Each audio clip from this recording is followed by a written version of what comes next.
I'm John Hanna for CDTV.net in New York, and we have Dirk Van Dyke, Chief Equity Strategist at Zacks.com, joining us from Dayton, Ohio. Hey, Dirk, good afternoon. Hey, John, how's it going? Good, good, good. And yourself? Oh, not too bad out here. Um, You how's know, the situation with regards to the economy, GDP-wise? well, yeah, we got those numbers out on Thursday, and uh, while they came in sort of right in line with the consensus expectations, perhaps actually a little bit better than that, the expectations had really been moving down, over the course of the last month, making it a relatively easy hurdle to get over. The economy grew at an annualized rate of 1.8%. That's a pretty sharp slowdown from 3.1% in the fourth quarter, and even slower than the 2.6 in the third quarter. So I mean, this is pretty anemic number. But when you look at sort of what was causing it, um, it it actually sort of gets a little bit worse. In that we actually about half the growth that we had simply came from the rebuilding of inventories. That's in very sharp contrast to the fourth quarter. The fourth quarter actually suffered, a massive drawdown of inventories, and but for the inventory situation, the economy would have been absolutely booming in the fourth quarter, growing at about 6.5%. The inventory subtracted 3.4% in the fourth quarter, but added 0.93 basis points to the growth, or as I said, about half of the overall growth uh, in the first quarter. That's pretty depressing. That because it's pretty low quality growth. But there are a couple of offsets. About half of the slowdown in growth actually came from the government. Uh, the government sector subtracted 1.09 growth points. So if the government spending had just stayed where it was in the fourth quarter, we would have been growing at about 2.9%, which would have been pretty much the same as where we were in the fourth quarter overall. Again, given the caveat about the lower quality coming from higher inventories versus the fourth quarter. The other really big swing was in net exports, the trade deficit. And here you get into a little bit of offset with the inventory situation. Net exports were a huge contributor to the growth in the fourth quarter, adding 3.27 growth points. In other words, if the trade deficit in the fourth quarter were the same as the trade deficit in the third quarter, there would have been no growth at all. Now, part of the problem why there's an offset with the inventory situation is that when we import a lot of the stuff, a lot of that originally, it gets unloaded at the docks, then is moving by truck and gets to the store, and basically all that counts as inventory. So there's a little bit of trade-off between higher imports that then restock inventory situation. But net exports weren't a huge drag on the economy. It only subtracted 0.8 basis points, or less than 1/10 of one point from the growth rate. But relative to the fourth quarter, when they were such a big positive contributor, that's a massive massive slowdown. The problem isn't on the export side. I mean, exports, we actually grew our exports, and that added 64 basis points to the growth rate.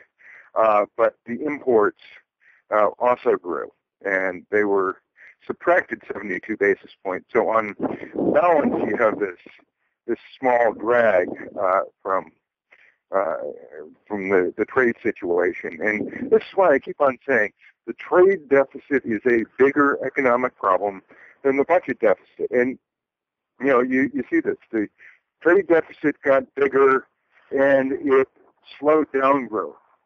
The budget deficit, we cut government spending, and that seriously slowed down the economy. With the government, it was about half, a little bit more federal than state and local, which is a little bit of a surprise. And almost all of the slowdown in federal came from actually less defense spending, which is a little bit surprising and probably in the short term not sustainable.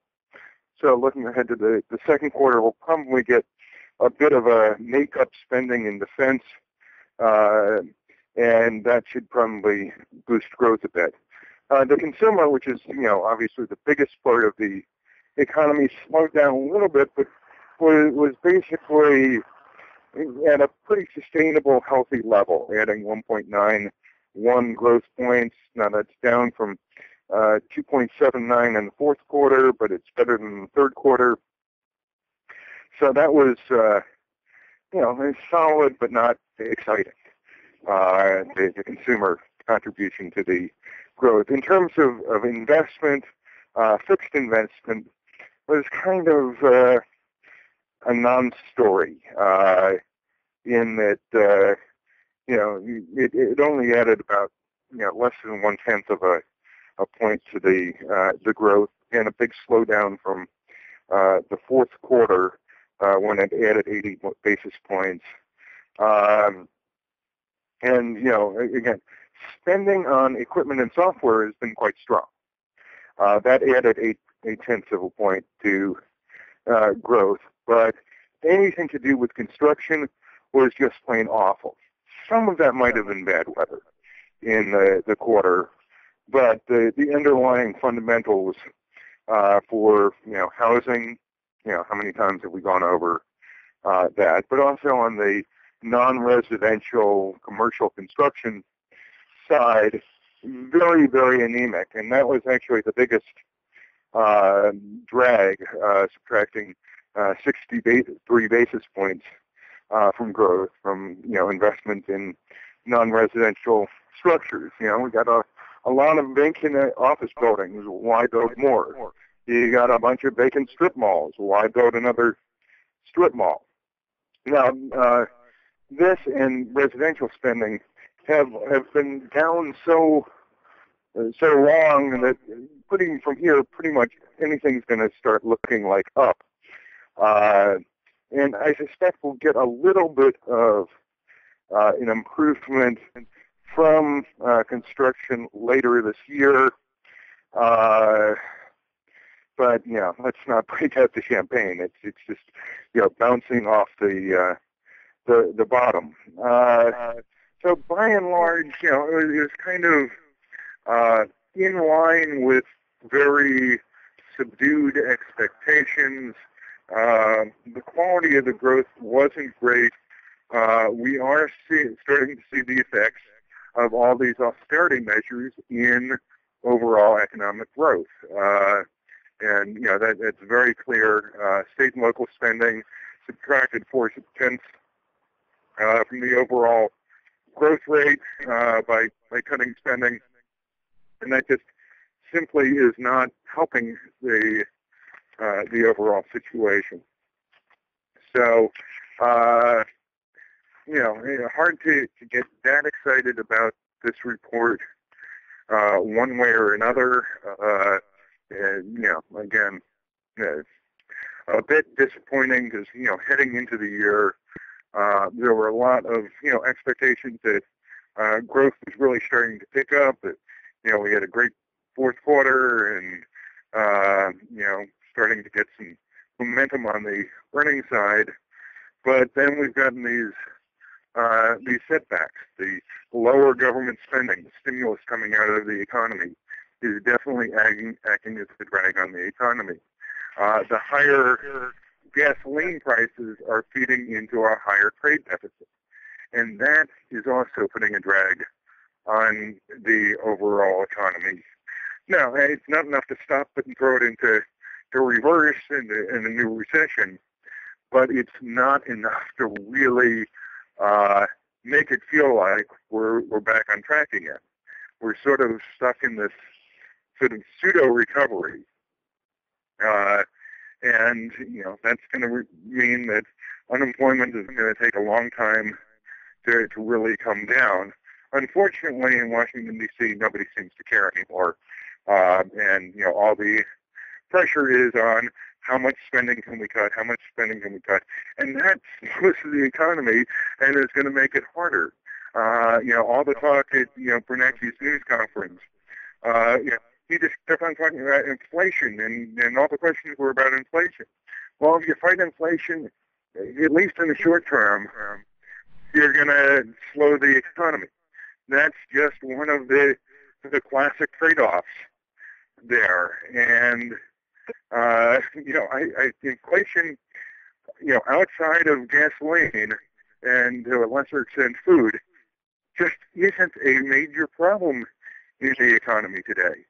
But it's like people walking around making sure that they've got a wooden stake in their back pocket in case they're attacked by a vampire.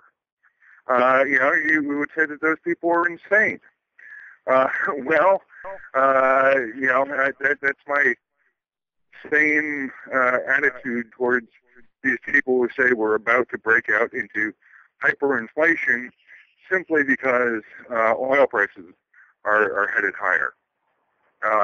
Given the weakness in employment and in wages, I simply don't see how you can get a wage price spiral, and that's what you need to have a real sustained inflationary binge going on, and that's simply not going to happen. The problem is not that the economy is overheating, right? And that's what causes inflation is an overheated economy, and there's zero evidence of that.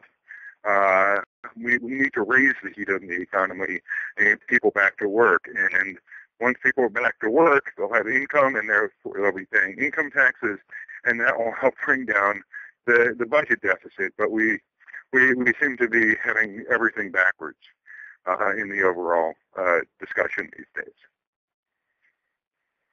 That's Dirk Van Dyke, Chief Equity Strategist at Zacks.com, joining us from Dayton, Ohio, and I'm John Hanna for CDTV.net in New York.